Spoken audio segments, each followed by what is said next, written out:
अस्सलाम वालेकुम दोस्तों, मेरा नाम है अली और मेरे साथ हमेशा की तरह मौजूद है दाऊद और आप देख रहे हैं इस वक्त क्रिकेट लवर अली शो क्योंकि दोस्तों हम लोग से बात करने जा रहे हैं। बात करेंगे जी आज आपके साथ टॉप न्यूज का सेगमेंट आपसे शेयर करेंगे। नंबर 1 जो लोग से बात करने जा रहे हैं, जो हमारे पास अपडेट आ रही है वो आ रही है जी बाबर आजम के हवाले से कि बाबर आजम की जो वापसी है वो होने के लिए जा रही है। लॉर्ड्स जो टेस्ट मैच है वो तैयार है भाई। कल से जो लॉर्ड्स होम ऑफ क्रिकेट में जो है वो पाकिस्तान वर्सेस इंग्लैंड शुरू होगा। क्या प्लेइंग 11 हो सकती है पाकिस्तान की, क्या तब्दीलियां होंगी, जरा इसको गुफ्तगू करेंगे। कैसा होगा बिल्कुल, वेदर अपनी क्या नवीद सुना रहा है, क्या होगी बारिश या फिर होगा मैच, जरा इस पर बात करेंगे। और WCL जो है वो रीजनल आपको बताया कि जिसके अंदर जो वो रोला हो गया था पाकिस्तान और इंडिया का लास्ट टाइम, जो जिसमें शाहिद खान अफरीदी खेलते हैं, इंडिया की तरफ से युवराज सिंह खेलते हैं, ये वापस आ रहा है भाई। कब आ रहा है ये सीजन वापस, जरा इस पर बात करेंगे। और रमीज राजा ने बात की है शहनशाह अफरीदी को लेकर कि वो इंग्लैंड टूर पर क्यों नहीं गए हैं, उनका क्या मसला है, क्या स्टोरी है, वो आप लोग से शेयर करेंगे। और मिचेल स्टार्क अपने कैरियर में पहली बार टेस्ट में नंबर 1 बन गए। ये खैर मुझे भी जो है वो देखकर हैरत हुई, लेकिन हकीकत भाई यही है। जरा इस पर ही बात करेंगे। तो अगर आप हमारे चैनल पर पहली बार आए, चैनल को सब्सक्राइब करें और साथ ही बेल आइकन बजाना। बात का आगाज करते हैं नमोन खबर के साथ जो हमारे पास आ रही है। तो दाऊद साहब, आज की जो सबसे बड़ी खबर हमें देखने को मिली वो ये देखने को मिली कि बाबर आजम ने यह बता दिया है कि वो 90% जो है वो फिट है। आज प्रेस कॉन्फ्रेंस करने के लिए वो आए थे जिसमें उन्होंने बोला कि मैं 90% फिट हूं, लेकिन आज प्रैक्टिस सेशन था, उसके बाद वो कह रहे थे कि मैं डिसाइड करूंगा कि कल का मैच में खेलूंगा या नहीं। लेकिन ऑलमोस्ट ये कंफर्म है कि बाबर आजम दाऊद साहब कल का मैच खेलने जा रहे हैं। देखिए, बिल्कुल बड़ी पॉजिटिव खबर है और पाकिस्तान के ड्रेसिंग रूम से कि आज बाबर आजम खुद आए प्रेस कॉन्फ्रेंस पे। सवाल पूछे गए, काफी सारे सवाल थे और उन्होंने काफी उनका अच्छा जवाब भी दिया।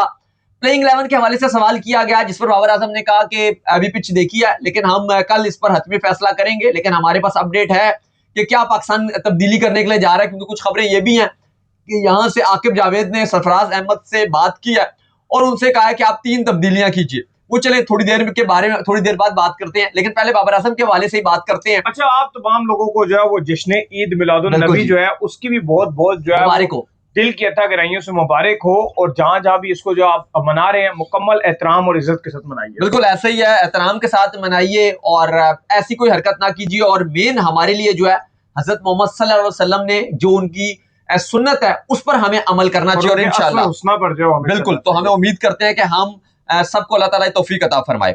अच्छा अली साहब, इसके बाद जो बड़ी इंपॉर्टेंट चीज है वो ये कि बाबर आजम से सवाल किया गया रिजवान के हवाले से और उनसे ये भी कहा गया कि उमर गुल कल आए थे, उन्होंने कहा कि बॉलर्स को बड़ी जिम्मेदारी लेनी पड़ेगी इंग्लैंड में, क्योंकि इंग्लैंड में 20 विकेटें चाहिए होती हैं और यहाँ पे थोड़ी कंडीशन भी बॉलर फ्रेंडली होती है, तो बॉलर्स को ज्यादा कुछ करने की जरूरत है। बाबर ने कहा देखिए ऐसी कोई बात नहीं है, बैटर को भी करना पड़ेगा, बॉलर के साथ साथ पूरी टीम है, पार्टनरशिप्स में करना पड़ेगा, बॉलर्स को भी और बैटर्स को भी। फिर रिजवान के हवाले से कहा गया कि सीनियर आपको लगता है कि रिजवान अपना रोल अदा सही तरह नहीं कर पा रहे या उनको कुछ कहा गया, तो उन्होंने कहा सिर्फ रिजवान नहीं बल्कि जितने भी सीनियर्स हैं सबको करना पड़ेगा अच्छा, क्योंकि जो नए खिलाड़ी हैं उनके लिए बड़ा मुश्किल होगा और जो सेट बैटर होता है उसका काम है कि वो आगे लेके चले, क्योंकि जो नया बैटर आता है उसके लिए चीजें बड़ी मुश्किल होती हैं। जो सेट बैटर है उसको कुछ ना कुछ अच्छा करना पड़ता है। फिर साथ उनसे पूछा गया कि क्या साजिद को भी प्लेइंग 11 में उतारा जाएगा, 2 स्पिनर उतारे जाएंगे, तो इसके हवाले से जो उनका जवाब था तकरीबन वो यही नजर आया कि साजिद तो नहीं खेलेंगे, एक ही स्पिनर पाकिस्तान खिलाएगा और वो अली उस्मान होंगे। अच्छा अली साहब, मौसम की सूरत हाल बताने से पहले जो पाकिस्तान की कल प्लेइंग 11 का फैसला किया जा रहा है वो आपको बता दें। फैसला ये किया जा रहा है क्योंकि कल भी आपको बारिश नजर आएगी और इस टेस्ट मैच में लॉर्ड्स के मैच में तकरीबन अगर आप देखो कल भी बारिश है, कल ज्यादा बारिश है, एक तो गरज चमक वाली बारिश भी आ रही है, थंडरस्टॉर्म वाली, फिर जुमे को हल्की बारिश है, हफ्ते को भी ठीक बारिश सही है, संडे को भी हल्की बारिश है। वो टाइमिंग डिफरेंट है, वो भी आपको आगे जाके बताते हैं कब बारिश है। आप कह लो कल 60-70% है, अगले दिनों में फिर 40-40 है, फिर आखिरी दिनों में 20-20। कल 8 बजे सुबह 8 बजे से 70% बारिश बता रहा है और ये तकरीबन 12-1 बजे तक बारिश ठीक रहेगी, उसके बाद फिर बारिश तकरीबन थम जाएगी लोकल टाइम के मुताबिक, लोकल टाइम में लेट ही शुरू होगा। लेकिन स्टिल अगर आप देखो तो ये तकरीबन बारिश रहेगी काफी ज्यादा। बीच में खाली आपको दोपहर के टाइम का जो है इंग्लैंड के लोकल टाइम के मुताबिक दोपहर यानी कि आप कह लो कि जो आपका टी के बाद वाला सेशन है वो फिर भी आपका थोड़ा सा मुतासिर होता हुआ नजर नहीं आ रहा, लेकिन एंड में लोकल टाइम के मुताबिक 6 बजे फिर बारिश आएगी शाम के टाइम। तो काफी ज्यादा अगर आप देखो कल का दिन ऐसे ही रहेगा कि बारिश आना जाना लगा के रखेगी, कोई मौसम इतना अच्छा नजर नहीं आ रहा। जुमे की अगर आप बात करें फ्राइडे को, वो मौसम थोड़ा सा बेहतर है, सिर्फ 1-2 ही शॉवर आ रहे हैं और वो भी दोपहर के टाइम है, लेट आ रहे हैं। हाँ, इंग्लैंड के टाइम के मुताबिक ओवरऑल तो ठीक है। हफ्ते के दिन अगर आप बात करो तो ठीक ठाक तेज बारिश और हफ्ते का दिन भी काफी ज्यादा खराब नजर आ रहा है। तो यानी कि हफ्ते का दिन आपका डे 3 होगा हफ्ते का दिन, तो वो भी काफी खराब नजर आ रहा है। संडे का अगर आप दिन देखते हो तो वो पता नहीं मैच जाता है वहां तक नहीं, लेकिन वो भी कोई इतना अच्छा नजर नहीं आ रहा, स्पेशली लंच वाला जो सेशन है वो भी मुतासिर होता हुआ नजर आ रहा है। लेकिन ओवरऑल अगर आप देखो तो लॉर्ड्स टेस्ट में तकरीबन आपको सारे दिनों में ही बारिश और बादल और क्लाउडी वेदर और खराब मौसम ही दिखाई दे रहा है। कल का भी कोई दिन इतना अच्छा नजर नहीं आ रहा, बारिश पूरी तरीके से बताई गई है। अच्छा अली साहब, अब प्लेइंग 11 के हवाले से बात कर लेते हैं। ये भी शायद एक रीजन है कि बाबर आजम या जो थिंक टैंक है वो ये सोच रहा है कि हम साजिद को ना खिलाएं, क्योंकि बारिश ओवरकास्ट कंडीशन और ओवरकास्ट के अलावा बारिश भी फुली रहेगी, बार बार आना जाना लगा रहेगा, तो और फिर आपका जो कंडीशन भी वेट है। जो एक स्पिनर है उसने परफॉर्म भी इतना अच्छा किया है, उसको ड्रॉप करना बनता तो नहीं है, और ओवरकास्ट कंडीशन में 3 पेसर ही चाहिए होते हैं। वही जो आपका पहले वाला अमल था वही होगा, लेकिन तब्दीलियां फिर भी हो रही हैं। हो ये रहा है कि जो 3 बाबर ने अच्छा एक बात की थी, उन्होंने कहा था कि जो अच्छा नहीं कर रहे उनको हम रिप्लेस जरूर करेंगे। ऐसा कोई बात नहीं है कि भाई जो खेल ले रहे हैं वो बस हम उन्हीं को लगातार मौका देते जाएंगे, वो अच्छा ना भी करें। ये एक बात की हिंट जरूर दी थी उन्होंने कि कल प्लेइंग 11 में तब्दीली हो रही है, और वो उन्होंने कहा भी है कि होगी। बार उन्होंने बताया, उन्होंने कहा कल बताएंगे प्लेइंग 11 में क्या तब्दीली होगी। लेकिन ये बात तो कंफर्म नजर आ रहा है कि आपके जो 3 फास्ट बॉलर खेल रहे थे उनमें से एक बाहर जा रहा है। अब पॉसिबल तौर पे वो खुरम शहजाद और मोहम्मद अली में से एक बाहर जा रहा है, और मजबूरी है, कोई और तो है भी नहीं, एक ही बाहर बैठा हुआ है आपका, और वो है उबैद शाह। तो उबैद शाह ऑटोमेटिक आप ये कह सकते हो कि 11 में आ रहे हैं, और एक जो बॉलर है उनकी जगह वो बाहर हो सकता है। फिर बाबर आजम की बारी आ रही है, वो 11 में अपनी जगह बनाने के लिए जा रहे हैं, और बाबर आजम क्योंकि आ जाएंगे तो ऑटोमेटिक जो आपके अजान अवैस है वो ड्रॉप होंगे। अच्छा, अब्दुल्ला शफीक के वाले से पूछा गया कि उन्होंने बड़ा अच्छा परफॉर्म किया, एक वही बैटर है जिन्होंने अच्छा किया, तो उनको किस नंबर पे खिलाया जाएगा? तो उन्होंने कहा कि वो अपने ओरिजिनल नंबर पे खेलेंगे, नंबर 3 पे, जिसका ये साफ मतलब है कि शान मसूद को फिर इमाम के साथ ओपनिंग करवाई जाएगी, और अब्दुल्ला शफीक को कहा जा रहा है कि आप नंबर 3 पे ही खेलोगे, फिर 4 पे बाबर आएंगे। अब ऐसा लग रहा है कि बैटर में तो कोई खास तब्दीली शायद ना की जाए। अब हाँ, एक तब्दीली हो सकती है, और वो गाजी गौरी का नाम चल रहा है कि गाजी गौरी टीम में जगह बना सकते हैं, और गाजी गौरी किसी की भी जगह आ सकते हैं। अब वो आया रिजवान भी हो सकता है, क्योंकि रिजवान के हवाले से कुछ खबरें ये आ रही हैं कि आकिब जावेद ने कुछ 3 नाम भिजवाए हैं। अब ये बिल्कुल नाम तो एग्जैक्ट रिवील नहीं हुए, लेकिन उनमें एक का नाम अजान अवैस आ रहा है, एक का नाम एक फास्ट बॉलर का उन्होंने कहा है कि आप उसको बाहर कीजिए, और एक जो बैटर की बात की गई है आकिब जावेद की तरफ से, और उन्होंने सरफराज को एडवाइस किया कि आप इन 3 को ड्रॉप करके 3 आप दूसरे खिलाड़ी खिलाइए। तो ये काफी चांस नजर आ रहा है कि बैटिंग क्योंकि फ्लॉप हुई थी, तो गाजी गौरी को 11 में मौका मिल सकता है। अब वो किसकी जगह मौका मिलेगा? क्या आगा भी वैसे कुछ ही नहीं किया, लेकिन लग तो नहीं रहा कि आगा को ड्रॉप किया जाएगा, लेकिन क्या वो रिजवान हो सकते हैं और कीपिंग जो है वो गाजी गौरी करेंगे? ये भी चांस जो है वो मौजूद है। तो एक तो आप ये तब्दीली कर सकते हो, एक तो अजान अवैस बाहर जाएंगे, बाबर आ जाएंगे, तो शान मसूद ओपनिंग करने चले जाएंगे। एक फास्ट बॉलर में आप तब्दीली करोगे और उबैद शाह आ जाएंगे। तो अली साहब, ये 3 तब्दीलियां नजर आ रही है कि पाकिस्तान टीम लॉर्ड्स टेस्ट में करने के लिए जा रहा है। दूसरी तरफ इंग्लैंड पूरी उम्मीद है, जो रूट जो थे वो कल भी बात कर रहे थे, और आपको पता है जो ब्रेडन कर्स हैं उनका जो नाइट क्लब का इंसिडेंस हुआ था, और हुआ ये था कि धर्म उनको रिलीज कर दिया गया था। धर्म का ये मैच जीते थे, डर्बेशायर को उन्होंने हराया, तो डर्बेशायर के नाइट क्लब में पहुंच गए। अब रात का 4 बज रहा था, नाइट क्लब से ये बाहर निकले, तो उसके बाद इन्होंने कहा मैंने दोबारा अंदर जाना है। तो जो बॉक्सर्स खड़े हुए थे उन्होंने कहा कि भाई अब आप चले गए, आपकी दोबारा एंट्री नहीं होगी। उसमें गुस्सा हो गए, उन्होंने गालियां शालियां दी ब्रेडन कर्स ने। तो उसके बाद जो है वो एकदम बॉक्सर्स ने पुलिस को बुला लिया। अब पुलिस ने हथकड़ी लगाई इनको, लेकिन क्योंकि कोई ऑफेंस नहीं था, और उसके बाद इनको कहा गया कि आप चले जाओगे, तो उन्होंने कहा कि जी मैं यहाँ से चला जाऊंगा, आप मुझे छोड़ दे, मैं चला जाऊंगा। लेकिन चूंकि सेंट्रल कॉन्ट्रैक्टेड खिलाड़ी है, तो एकदम से जो है वो ईसीबी इन एक्शन आ गया। अच्छा, इस सब केस में जो सबसे मजे की बात है, जो आप कह लो कि सबसे ज्यादा हैरानकुन बात है, वो ये कि बेन स्टोक्स अभी भी वहां पे मौजूद थे, वो इनके साथ पीछे खड़े हुए थे। लेकिन पुलिस ने कहा कि ना उन्होंने कोई मस्ती की, ना उन्होंने कुछ किया, क्योंकि कैप्टन तो वही थे धर्म के, और उनकी टीम जीती थी, ये सेलिब्रेट करने गए थे कि हम मैच जीत गए, लेकिन वो पीछे खड़े थे, तो उसमें उनका नाम पुलिस ने नहीं डाला, और ना कहा कि कोई मस्ती उन्होंने किया, वो पीछे खामोशी से खड़े रहे, इस पे उन्होंने कुछ नहीं कहा।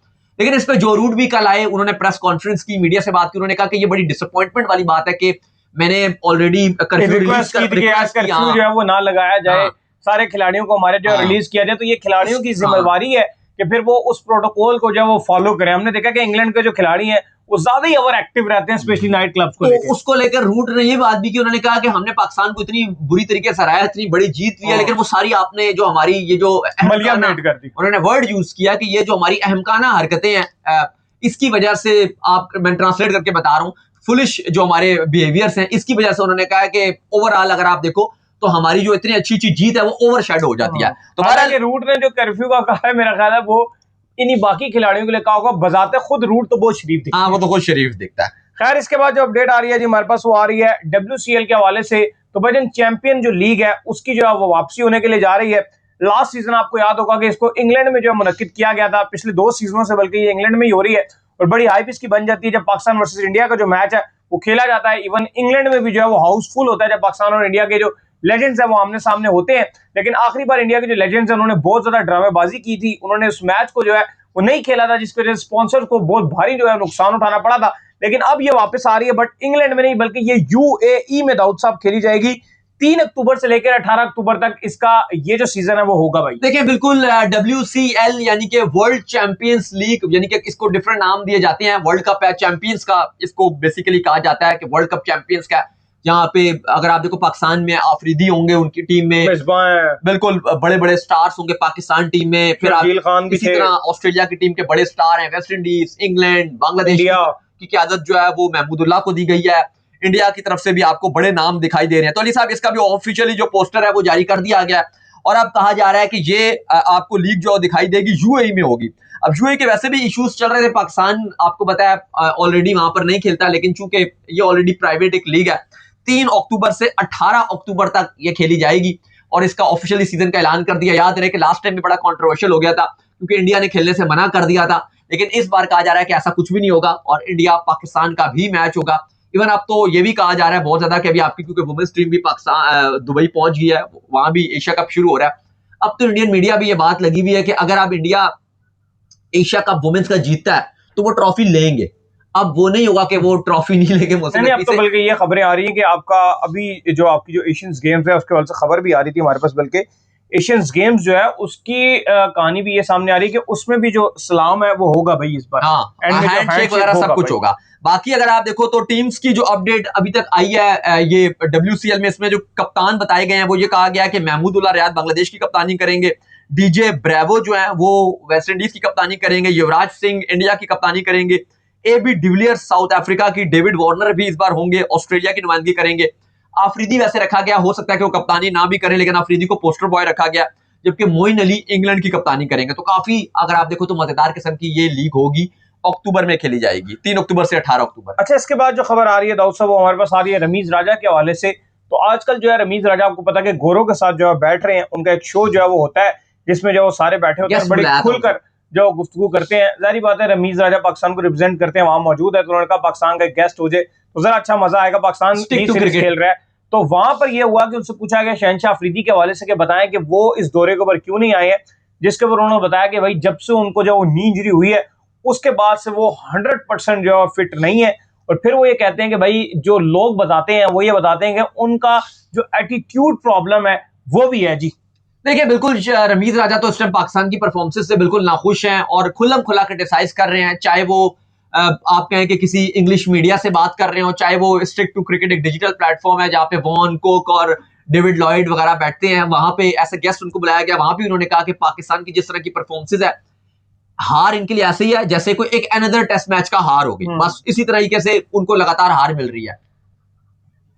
फिर रमीज राजा कहते हैं कि पाकिस्तान की जो सोशल मीडिया है वो भी बिल्कुल इस टाइम तपी हुई है और पाकिस्तान टीम को क्रिटिसाइज कर रही है। प्लस उन्होंने कहा कि जो फैन फॉलोइंग है वो पाकिस्तान टीम की गिर रही है और ऐसा लग रहा है कि जो पाकिस्तान क्रिकेट का जो पिलर है वो बिल्कुल गिर चुका है। और इस तरह से अगर ये खेलते रहे और अगर ये फाइट नहीं करते, वो कहते हैं एक्सपेक्ट हम ये नहीं करते कि हम हर टेस्ट मैच जीत जाओ, पर फाइट तो दिखनी चाहिए। जहां पर माइकल वॉन ने भी बात की, उन्होंने कहा कि जब मैं 1992 में पाकिस्तान टीम यहाँ आई और जब से आ रही है, मैं बल्कि उस टाइम 12th मैन था, मैंने देखा कि पाकिस्तान टीम बड़ी फाइट करती थी और कुक भी यही बात कर रहे थे। लेकिन बड़े अफसोस की बात है, फिर अली साहब रमीज राजा ने शाहीन शाह अफरीदी के वाले से भी बात की और उनका मानना यह था, जो बाकी तो आपने चले बातें बता दी, लेकिन आगे उन्होंने ये भी कहा है कि क्योंकि ये सवाल पूछा जा रहा है कि शाहीन शाह अफरीदी क्यों इस टीम में नहीं आया और इतनी बेकार किस्म की बॉलिंग है, तो उन्होंने एक तो ये रीजन बताया कि जब से नी इंजरी हुई है तब से वो 100% फिट नहीं है। कुछ लोग कहते हैं उनका एटीट्यूड का प्रॉब्लम भी है, लेकिन वो कहते हैं कि जो डग आउट है वो ये फैसला कर चुका है कि अब हमें शाहीन मतलब फुल, अगर आप देखो तो हमें उसकी अवेलेबिलिटी नहीं चाहिए शाहीन शाह अफरीदी की, मतलब वो अब उनको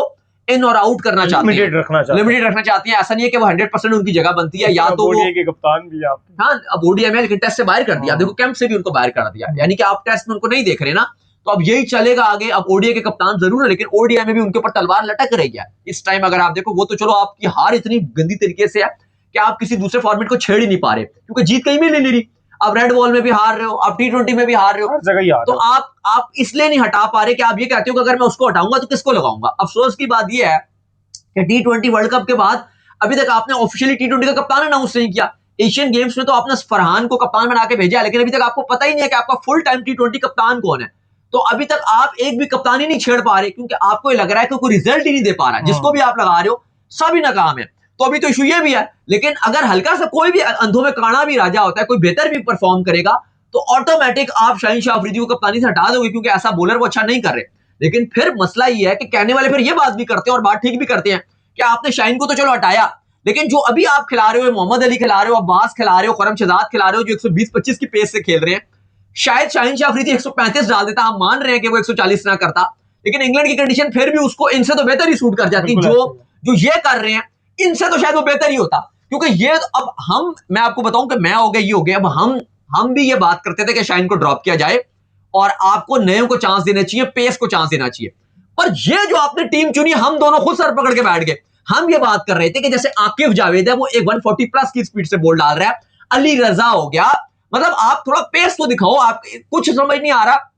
सलमान मिर्जा इवन पेस दिखा देता है, और जो आपके एक दो नाम है, सुभान शुमान यंगस्टर है, आप उनको ही चांस दे दो। हमने ये कभी भी नहीं कहा कि आप 120-122 वाले बॉलर डाल दो। मतलब अगर मुझे पहले पता हो कि भाई ये खिला रहे हो, मैं बोलता शाहीन को ही ले जाओ, नहीं सीधी सी जो बात है। अगर यही मोहम्मद अली खिलाना है, खुरम शहजाद ही खिलाना है, भाई यही 120 वाले बॉलर है, तो मैं बोलूंगा भाई फिर तो शायद इससे बेहतर शाहीन ही है। हम ये कह रहे हैं कि मूव ऑन हो भाई, पेस की तरफ जाओ। ये तो आप कह रहे हो कि आप हमें जान के ये दिखा रहे हो कि 120 वाले बॉलर अगली सीरीज में कहोगे लो जी शाहीन दोबारा आ गया। मतलब आप तो आगे जाने का नहीं नाम ले रहे ना, आप तो और टीम का बेड़ा से बेड़ा करक कर रहे हो। तो भाई रमीज राजा इसलिए वो भी पाकिस्तान टीम को इंग्लैंड में खूब क्रिटिसाइज कर रहे हैं। तो चलें जी, उम्मीद, और इसके बाद खबर आ रही है वो आ रही है, बल्कि मिचेल स्टार्क के हवाले से अपडेट ये आ रही है कि मिचेल स्टार्क ने जो सेकंड टेस्ट मैच के अंदर जो एक तूफान बर्पा किया था और एक जो आप कह लें कि तूफान ढा दिया था बांग्लादेश के ऊपर, उसके चलते अब ये हुआ है कि मिचेल स्टार्क अपने पूरे करियर में पहली बार टेस्ट रैंकिंग में नंबर 1 बन गए हैं, जो कि मेरे लिए भी बड़ा हैरानकुन था, क्योंकि मिचेल स्टार्क जैसा शानदार बॉलर जो है वो अपने करियर के एंड में आके अब नंबर 1 बना है जी टेस्ट। देखिए जसप्रीत बुमराह से मिचेल स्टार्क ने नंबर 1 रैंक छीन लिया और 2 दर्जे तरक्की मिली है। जो टेस्ट मैच में एक में 6 विकेटें हैं, दूसरे में 4, और टोटली स्टार्क शो था, स्टार्क रिवेंज शो कहा जा रहा था अगेंस्ट बांग्लादेश, और पिच भी सूट कर रही थी, बाउंसी विकेट बनाया गया जो सिर्फ स्टार्क को ही सूट की थी विकेट, और स्टार्क ने कमाल कर दिया और बांग्लादेश को थ्रैश कर दिया। दोनों इनिंग्स में एक बार भी 100 बनाने नहीं दिया। स्टार्क को मिला है रिवॉर्ड, स्टार्क आगे नंबर 1 2 दर्जे तरक्की के बाद 872 पॉइंट्स के साथ। बुमराह को 1 दर्जे मिली है तंजली, वो नंबर 2 पे आ गए हैं। मैट हेनरी को मिली है 1 दर्जे तंजली, वो 3rd पे हैं। पैट कमिंग्स को 1 दर्जे मिली है तरक्की, वो 4th पे आ गए हैं। मैक्रो Jansen 5th, Rabada 6th, Scott Boland 7th। अफसोस की बात है कि बोलैंड को नहीं ये खिला रहे और इवन लगातार हैजलवुड को खिला रहे हैं। मेरे ख्याल से टेस्ट क्रिकेट में अगर आप खेल रहे हो तो बोलैंड को मैं हमेशा ऊपर रखूंगा हैजलवुड के। हाँ, अगर आपको 4 खिलाने हैं तो फिर आप खिला लो, लेकिन बोलैंड को मैं कभी ड्रॉप नहीं कर सकता ऑस्ट्रेलिया की 11 से। ना खेल के भी भाई वो बोलैंड आपको 7 में नजर आ रहा है। फिर पाकिस्तान के नुमान अली 8 नंबर पे है, जो शायद अब पाकिस्तान की नुमाइंदगी दोबारा ना कर सके। फिर इसके बाद आपको हैजलवुड और फिर आपको नथन लियोन नजर आते हैं। ये लेटेस्ट आईसीसी की रैंकिंग है। तो चलिए, उम्मीद करते हैं आज हमारे शो आपको पसंद आया। वीडियो को लाइक कीजिए, हमारे चैनल को सब्सक्राइब कीजिए, साथ ही बेल आइकन को बजाइए। एक और काम कर लीजिए और वो ये कर लीजिए, इंस्टाग्राम पर जाइए, इंस्टाग्राम पे मुझे फॉलो कर लीजिए, वहां पे मैं मौजूद हूं दाऊद क्रिकेट के नाम से। अगर आपको कोई सवाल हो तो भेजिएगा, उनको भी फॉलो कीजिए। मुझे फॉलो कीजिए, मैं मौजूद ऑफिशियल के नाम से, लिंक डिस्क्रिप्शन में मौजूद है, जाइए फॉलो कीजिए। आप सुनते हैं नेक्स्ट में, तब तक अल्लाह हाफ़िज़।